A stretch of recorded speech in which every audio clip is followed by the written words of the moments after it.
Hi, everybody. This is Jose Palomino again with a new episode of the Revenue Throughput Podcast. Our guest today is Dan King of Fireside Strategic, and he's going to share with us some really powerful ways to get to the C suite without working through a funnel. You'll learn more in just a minute, so let's welcome our guest, Dan King. Welcome, Dan, to the Revenue Throughput Podcast. It's great to be with you, Jose. Well, Dan, thanks for joining us. And I think something that is always helpful to give our listeners context. I'll just start with a very basic question. Dan, who do you typically work with? Yeah. So at Fireside Strategic, we work with B2B companies who sell at a very high price point, who has spent years in trying to sell to organizations, working their way up an organization's hierarchy, taking a very long time to do it. What we help them do is go right to the decision maker. We help them skip the sales funnel and build warm human relationships with CEOs, influencers, high net worth investors, and other really, really high level decision makers. Wow, so skipping the sales funnel, because generally, if you look at a lot of the literature out there, there's like, I don't know, depending which chart you look at, 77 steps before you get to talk to the person you really want to talk to. And there's 76 opportunities to get bumped off that process by somebody who stops you or gatekeeper or what have you. So, if somebody's listening to this as a business owner who does B2B and needs to reach out to some of these people, they might be listening and hearing what you just said and say, that doesn't sound like it connects with my 20 years experience doing this. You got to do it the hard way. So how would you respond to that person? Yeah, it's a great question. And what a lot of people don't realize, we're doing a podcast right now. And podcasts for so many people are a way to get their ideas out into the world and to build an audience. And that's great. But the most hidden, powerful use of a podcast is as a relationship building tool. The secret is that every high level person on earth, aside from the very, very highest level, like the Elon Musk of the world, everyone loves to tell their story. They're human beings at the end of the day. And so at Fireside Strategic, we leverage the great FDR idea of storytelling through warmth, right? FDR's fireside chats. And we use those to build relationships with decision makers. If you invite a CEO or a high level person to a podcast interview, use that as your entry point to a relationship, you will be amazed at how powerful it is. You leverage the fact that they're human beings and they like to tell their story just like the rest of us. Wow. So now when they tell their story, that assumes, let's say, the person you're working with, they say, okay, great. So I do a podcast interview like the one I'm listening to right now, but I've never done anything like that before. That sounds like something other people do. How would you Yeah. respond to that person? Yeah. When it comes to connecting with high level people and doing sales at a very high level, there's all kinds of fears that are going to come up. The reality is that sales is one of the ultimate arenas for personal growth. So every mental voice that you hear, that's going to be a fear. Instead of responding to those and believing everything the voice says, whenever you hear a voice like that in your head come up and say, I can't do it, write that down, understand it, make friends with it. And you'll find that it's just fear. And then in the end, if you really want to sell at a high level, this is a super powerful process. Wow. So it just goes back to, and this is basic to selling, but doesn't get spoken about much, which is sales really begins between your ears, right? It's like that's the beginning part process, right? So I want to connect that thought. So how I approach things as a sales professional, whether I'm a business owner selling or I'm selling for business owner, however that is, and I got to make these meetings happen. And you talked about them being human, wanting to tell their story, right? That's a big part of it. So what have you found to be some of the things that owners or these high level people who want to reach other high level people, what are some of the things they tell you that has been particularly helpful to them? Like, oh, I like just that one thing about write down your fear and doubt so you could see it. That's a helpful hint. What else would you tell that person to get into the right frame of mind to start reaching up, skipping the funnel, and connecting with the people they want to connect with? I think I would tell them that, that one of the biggest objections I often get to this process is time. As business owners, we're all busy. Most of us have crazy calendars. We're doing a whole bunch of things. But if we're honest with ourselves and we say, what kinds of results am I getting in my lead generation and sales with all of this time I'm spending? The number one thing you'll find is that for most business owners, the ratio of time invested to results acquired is not very good. And so what I would tell them is be open to exploring and experimenting with an approach that will enable you to connect with 50 CEOs, 50 CEO level leaders in 3 months. It is more than possible. You can take a look at the case studies on our website and you'll see that there is a very different place you can come from as a business owner where you think very strategically about your time and ask honest questions to yourself about whether you're really getting the results you want. Wow. So what's interesting about that, Dan, is you gave us a metric here. You said 50 conversations in what period of time is In three possible? months, In 3 months. very possible. So Yeah. 90 days. I'd like to just reflect on that a little bit to the owners and business development folks who are listening to this episode right now, and say, just imagine today was, let's say, June 1st, for the sake of round numbers. June, July, August. By September 1st, you've actually talked to 50 humans of the people you've been trying to talk to. How long would it have otherwise taken you to get to those same 50 people doing it any other way? Like That's trade right. shows or conferences or cold calling and so on. Wow. So Dan, let me ask you, in terms of structuring that conversation, like you said, people want to Mm-hmm. talk about themselves. And let's say somebody listening to this says, "Well, I'm not an interviewer. I'm not Mike Wallace, and I'm not ready to do 60 minutes." Yeah. What are some like simple questions they could get their heads wrapped around and say, "Look, if I ask somebody this question, I could probably have a conversation with them without feeling like I'm setting them up for a sale." Yeah. It's a beautiful question, Jose. I'm going to answer it and answer one other point, which Sure. is I want to be kind of vulnerable with the audience and say that when this idea first came to us, I was personally terrified of interviewing CEOs, like frightened out of my mind. And so fear is very, very natural. Know that that will happen and that it's a good thing that it's there. It means that you're leaning into your edge and growing. Now, in terms of how you can approach conversations with CEOs and other high level people, one of the biggest things that I suggest you do is get really clear on your mission and your values and beliefs. And this is separate from what you do as a business. Simon Sinek and some other people talk about why and the Mm-hmm. importance of why. One of the things about why is that it is such a connection builder. If you have a mission that you deeply, authentically believe in and you share it with others, man, I can even feel a chill in my spine right now as I talk about this idea of a mission. Maybe you can, Jose. You ask CEOs to talk about their mission, their why, what they really believe. You'll find that it brings their brains to a very different place, a much more inspirational, collaborative place. And so sometimes we come at sales from a very harsh, aggressive Mm-hmm. standpoint as business owners. I know I make that mistake sometimes. But we're gonna win the deal. That's right. We're That's gonna right. right. But there is a very different, and indeed our mission at Fireside is to build a business world that is much less zero sum. We want to build a much more collaborative, warm, human business world. And a great way to do that is to ask the highest level people about their highest mission. Watch what happens. You'll find they turn to jelly. Wow, because that's the stuff that's really their heartbeat, right? At the end of the day, running a business, owning a business is hard work, as you know, as I know.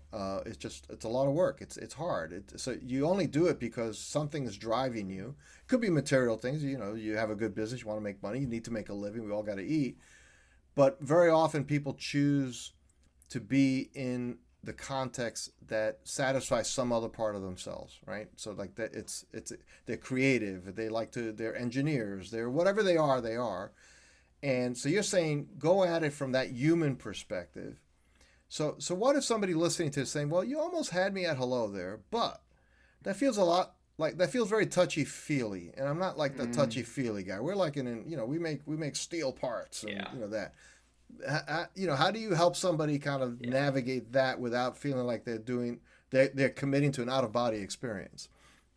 That is an excellent question. And I'm going to answer it. But before I do, let's keep in mind that no business model, no business growth strategy is a fit for everyone. Mm-hmm. So while I love this model, I'm biased, right? Because it's my business. always want to highlight that not every business growth model is a fit for everyone. Just because a strategy works and gets results for some people doesn't mean it's the highest use of your strengths. So as you listen to this, it's important for you to do an objective analysis of, what am I really good at? Do I love interacting with people in a warm way? Am I a connection oriented person?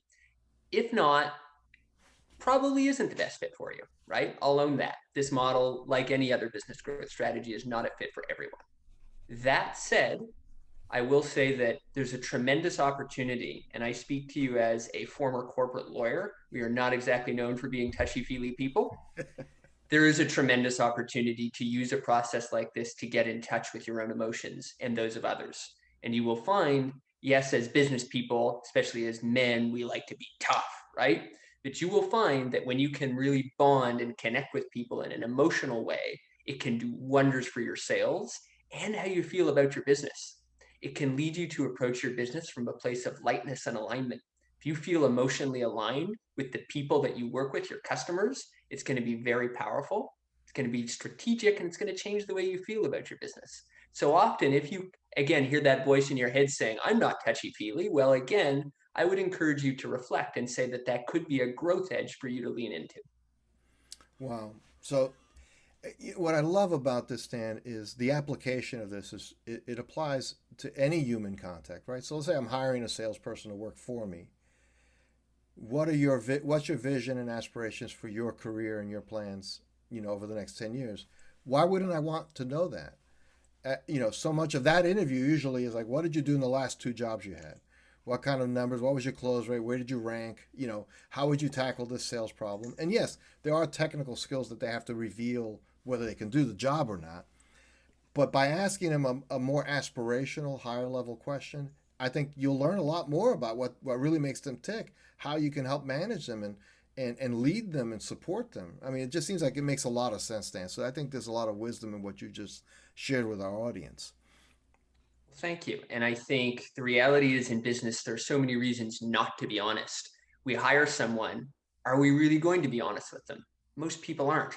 And as a result, the people that we hire aren't going to be fully honest with us. There's something they dislike about the work. There's some way in which they're misaligned with the work. They're probably not going to let you know.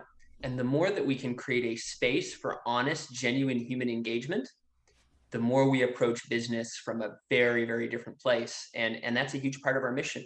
When we do these podcast interviews, they are done most powerfully. They will create the most sales and the most productive business relationships if done from this place of truly seeking to empathetically understand another human being. And this gives you an opportunity to do it with the highest level people in the most powerful way possible.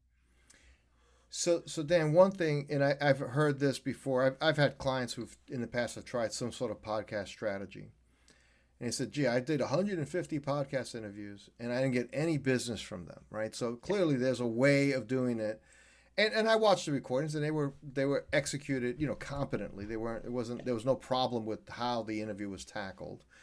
Um, but what would you say are maybe some best practices? Somebody say, okay, I'm going to connect with people. I'm going to try to find out what's really missionally on their minds. It'll give me insight into them. But how do I turn that? That's a lot of business. I mean, it is a lot of time. It's effort. It's in some cases out of body experiences and so on. But let's say somebody's game. I'm going to try it. Yeah, How yeah. does those 50 conversations? How do you manage them so that they're honest, sincere, and high integrity? Because I guess none of this works unless it's that. And Mm-hmm. yet you would like at least some percentage of them to turn into a possible business relationship. How do you navigate that? And I realize not tell us everything you do for your clients, but just one or two key points that might be a good takeaway. I'm going to give you three takeaways. So the first is, none of this replaces good strategy and marketing. So any approach to sales is going to convert at a higher rate if you have a good strategy, if you are speaking to a well-defined target market and have a clear sense of the problem you solve for them. So there are people who tried the strategy, and indeed our company at the very beginning, we didn't have the clearest sense of what we did. And so it made it much tougher for even the people we interviewed to know what we did, right? So your strategy needs to be sound. You need marketing that builds authority so that the people you interview, like any other potential customer, understand the value of what you do. You need to be interviewing the right target market, right? So if someone truly has a bleeding neck problem, they're in front of you, you have a warm relationship, they understand and believe that you can competently solve it, that's crazy powerful. But if you don't have those pieces in place, you're not going to get the best results. Second, I would say different people require sort of a different strategy to determine whether it actually makes sense to do business. So sometimes someone will know right away. We'll interview them and they'll even come to us and say, I love what you guys do. Can we explore working together? Other times, you want to go a little bit deeper to truly understand the challenges of the person that you're interviewing. So one of the things we do is we invite interview guests to a mastermind. It's a space where 4 CEOs come together and discuss their challenges. One of the keys to ethical sales is truly understanding the challenges of the people that we wish to sell to. So that mastermind space is a very time efficient, in an hour, hour and a half, I can understand 4 CEOs' challenges at a very deep level. And then after that, if I still feel I can help, very easy to send an email and say, hey, you talked about X challenge in the mastermind. We're excited to work on problems like that. Up for a chat about whether we could work together. Very simple. And I'm going to give you Wow. one other quick tip, which is that I think if you really kind of feel deeply into the interaction, you really think carefully and are honest with yourself, is this someone I want to work with or not? Ask yourself that question and you'll find that the answer typically comes to you pretty quickly. If it's a no, don't force it. And even in those cases in which it's a no, you can often ask podcast guests to be referral partners. You can tell them at a later date. You can even just say, hey, I'd love to have a quick 15-minute chat to see how we might collaborate and help one another, whether it's mutual introductions or some other way we could help each other. And in that collaboration conversation, you can explain exactly who you want them to refer to you. It works like gangbusters. So even if they're not an ideal client, they're probably a great referral partner because CEOs know other CEOs. Wow. So there's a lot of, I mean, there's a lot of juice from this squeeze if you apply it. So I'm very excited about it. As a principle, I think just some wonderful ways you just laid it out for our audience, Dan. So I just want to thank you for sharing like really immediately actionable, pithy things that people can apply. But if somebody wanted to learn more about what you do and how you might help them, where would they go? Yeah. So, our company is Fireside Strategic. You can find us at www.firesidestrategic.com. And this offering is called Straight to the C-Suite, our process for connecting with the highest level leaders through videocasts and podcasts. And if you want to find out more about that, you can go to firesidestrategic.com/STTCS. So that's /STTCS. And if you go there, you'll find a little bit more information about how it works and the results that we've achieved for our clients. And there's an application form. We're definitely selective about who we work with. As I said, this model is not a fit for everyone. And we commit to anyone that approaches us to be very straightforward and transparent about whether we think it's a fit for you. You want to be a B2B company and you want to be selling at a high price point. You want to have someone probably on your team who would enjoy doing something like this. But if you think that's you, feel free to go to that URL, fill out the quick application form, and we'll be happy to speak. Great. And we'll include that in our show notes. But again, I like the audio URL because a lot of people listening to this podcast while they're jogging and not reading it. So that's fantastic. Well, Dan, first of all, I just want to say thanks again for giving us some great information, great insights, very helpful. Everybody got it. It's Fireside Strategic, and Dan King has been our guest on the Revenue Throughput podcast. Thanks, Dan. Thank you so much, Jose. It's always a pleasure.